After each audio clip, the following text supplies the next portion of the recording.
7. When Solomon finished praying, fire came down from heaven and consumed the burnt offerings and sacrifices, and the glory of the Lord filled the temple. The priest could not enter the temple of the Lord because the glory of the Lord filled it. When all the Israelites saw the fire coming down and the glory of the Lord above the temple, they knelt on the pavement with their faces to the ground, and they worshipped and gave thanks to the Lord, saying, He is good, He endures forever. Then the king and all the people offered the sacrifices before the Lord. And King Solomon offered a sacrifice of 22,000 heads of cattle and of 120,000 sheep and goats. So the king and all the people dedicated the temple of God. The priests took their portions, as did the Levites with the Lord's musical instruments, which King David had made for praising the Lord, and which were used when he gave thanks, saying, His love endures forever. Opposite the Levites, the priests blew their trumpets, and all the Israelites were standing.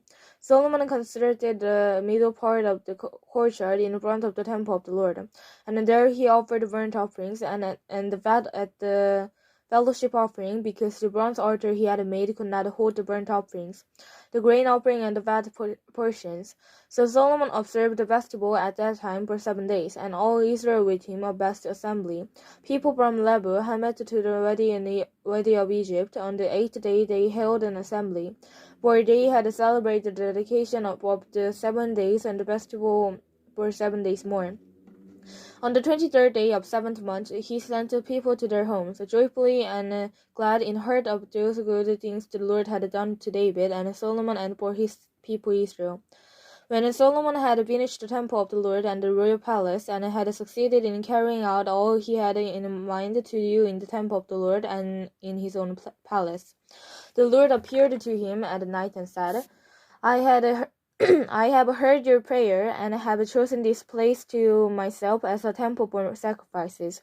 When I shut off the heavens so that there is no rain, or command the locusts to devour the land, or send the plague among my people, if my people who are called by my name will humble themselves and pray and seek my face and turn from their wicked ways, then will I hear from heaven and will forgive their sin and will heal their land. Now my eyes will be open and my ears attentive to the prayers offered in this place. I have chosen and consecrated this temple so that my name may be there forever. My eyes and my heart will always be there. As for you, if you walk before me, as David your father did, and do all I commanded, and observed my decrees and laws, I will establish your royal throne. As I convened with David your father when I said, You shall never fail to have a man to rule over Israel. But if you turn away and forsake the decrees and commands I have given you, and go off to serve other gods and worship them, then I will uproot Israel from my land, which I have given them, and will reject this temple I have consecrated for my name. I will make it a byword and an object of ridiculous among all people. And though this temple is now new imposing, all who pass by will be appalled and say, Why has the Lord done such a thing to this land and this temple?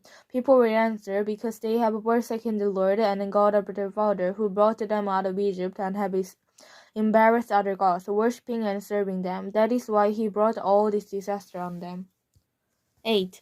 At the end of 20 years, during which Solomon built the temple of the Lord and on his palace, Solomon rebuilt the villages that Hiram had given him, and settled Israel in them. Solomon then went to Hamath-Joab and captured it. He also built up Tamar in the desert and all the store cities he had built in Hamath.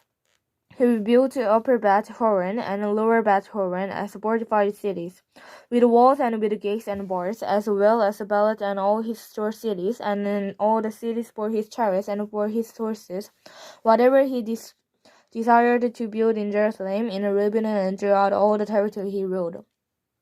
All the people left from Hittites, Amorites, Perizzites, Hivites, and Jebusites. These people were not Israelites. That is, their descendants remain in the land, whom the Israelites had not destroyed.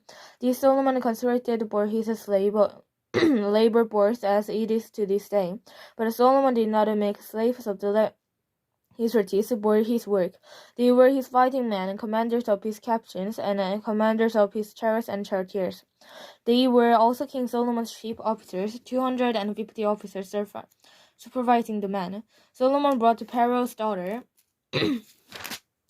up from the city of David to the palace had built for her, for he said, "My wife must not live in the palace of David king of Israel, because the places of the ark of the Lord had entered are holy."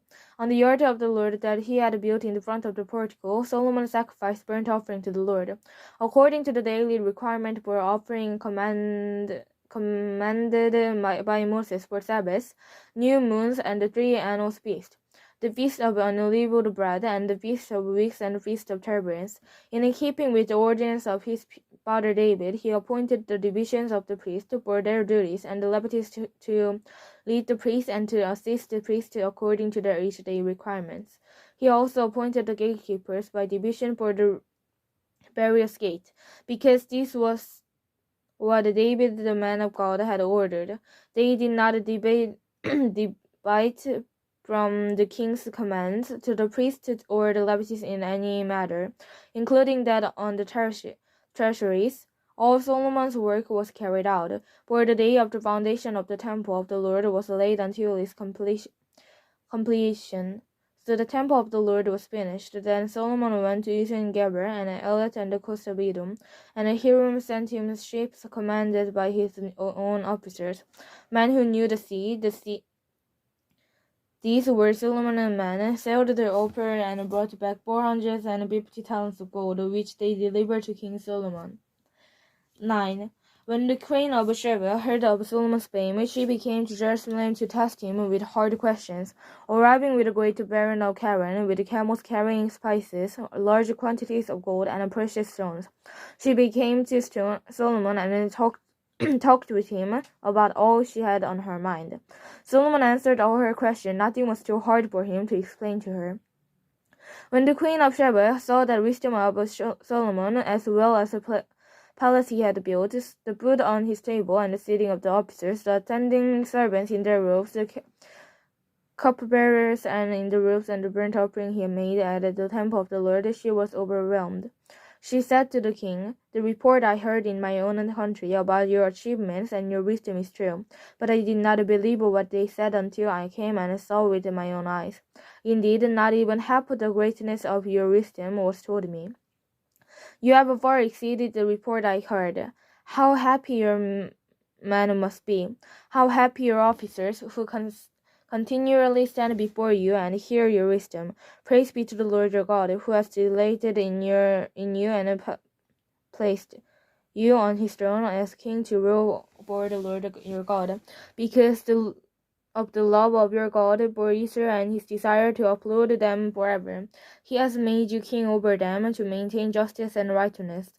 Then she gave the king 120 talents of gold, large quantities of spices, and precious stones.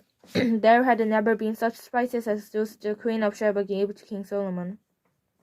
The men of Hiram and the men of Solomon brought gold for Ophir. They also brought argwood and precious stones.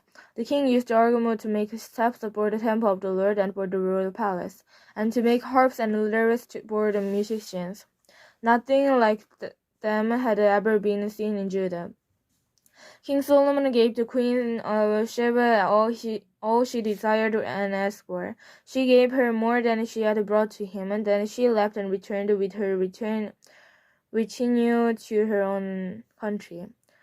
The weight of the gold that Solomon received earlier yearly was 666 talents, not including the revenues brought in the merchants of the traders. Also the king of Arba and the governors of the land brought gold and silver to Solomon. King Solomon made 200 large shells of hammer's gold, 600 bells of hammered gold, which went into each shield. He also made 300 small shells of hammered gold, with 300 bells of gold in each shield. The king put them in the palace of Bosses of Lebanon. Then the king made a great throne inlaid with ivory overlaid with pure gold. The throne had 6 steps, and a bustle of gold was attached to it. On both sides of the seat were armrests with lions standing beside each of them. 12 lions stood on the 6 steps and at either end of each step. Nothing like it had ever been made for any other kingdom. All King Solomon's goblets were gold, and all the household articles in the palace of the boys and Lebanon were pure gold. Nothing was made of silver, because silver was considered of little value in Solomon's day. The king had a fleet in a trading ship manned by Hiram's men. Once every 3 years it returned, carrying gold, silver, and ivory, and apes of baboons. King Solomon was greater in riches and wisdom than all the other kings of the earth. All the kings of the earth sought the audience with Solomon to hear the wisdom God had put in his heart. Year after year, everyone who came brought gift articles of silver and gold, and robes, weapons and spices, and horses and mules. Solomon had 4,000 stalls of horses and chariots and 12,000 horses, which he kept in chariot cities and also with him in Jerusalem. He ruled over all the king from the river to the land of the Philistines, as far as the border of Egypt. The king made silver as common in Jerusalem as stone, and cedar as plentiful as the cypress fig tree in the foothills. Solomon's horses were imported from Egypt and from all the other countries. As for the other events of Solomon's reign, from beginning to end, they are written in the records of Nathan the prophet, in the prophecy of Isaiah the Shepherd, in the vision of Edu the Syrian concerning Jeroboam son of Nebat. Solomon reigned in Jerusalem over all Israel 40 years. Then he rested with his fathers and was buried in the city of David his father. And Rehoboam his son succeeded him as king.